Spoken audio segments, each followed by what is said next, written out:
I thought we were long past this, but apparently not. And it's pretty fucking disgusting. So the entire concept of aliens and predators jumping into the Marvel universe through the use of the comic books has always been somewhat of a controversial move on Marvel's end. However, all of that pales in comparison to its latest controversy surrounding the aliens and predators in Marvel. Specifically when it comes down to the Aliens Omnibus, which will be released through Marvel. And this is essentially going to be a reprint of some of Dark Horse's stories with the Alien and Predator franchise, which, at face value, there is nothing wrong with reprinting the Dark Horse series. As a matter of fact, I do feel like a lot of fans have been wanting to see like some sort of revival or at least some homage to the Dark Horse comics. But then we get to the actual cover at hand, coming from Greg Land, who many people may or may not know his reputation, but at face value, this is a pretty solid cover for the Aliens Omnibus. However, things start to go in a more shady approach when you look further into the truth. Because soon after this cover was released, Tristan Jones, who does some Alien vs Predator artwork for I believe Dark Horse back when they still had the license, please correct me if I'm wrong on that, had went on Twitter and essentially blasted both Marvel and Greg Land for essentially plagiarism. And within said tweet, Tristan had went and showed some samples of both his artwork as well as Greg Land's artwork, and there's really no denying with the amount of evidence that has been provided. There's paying homage to the initial artwork, and then there's just flat out plagiarism, and this clearly just falls under the latter here.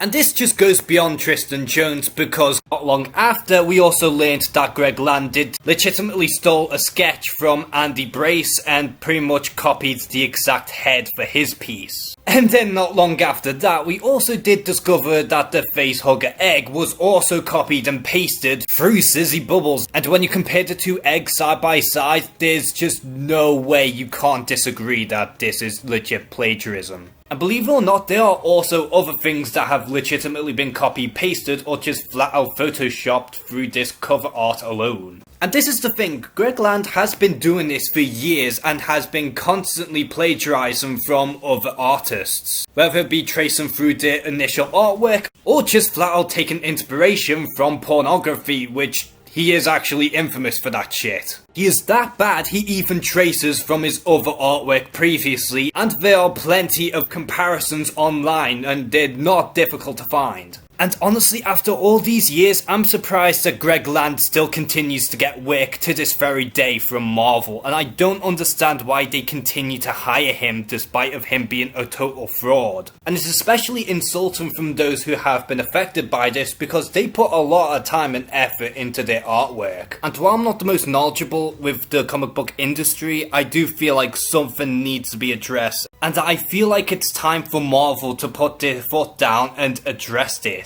Because what Greg Land is doing, it's not right at all. So what do you personally think of the entire controversy surrounding Greg Land and his Aliens Omnibus cover art? Do you think that this is legitimate plagiarism, or do you think that this is just nothing more but his own version of a homage? Comment below and share some thoughts. And as always, thank you guys for watching this video. Please like and subscribe. Take care and have a good one.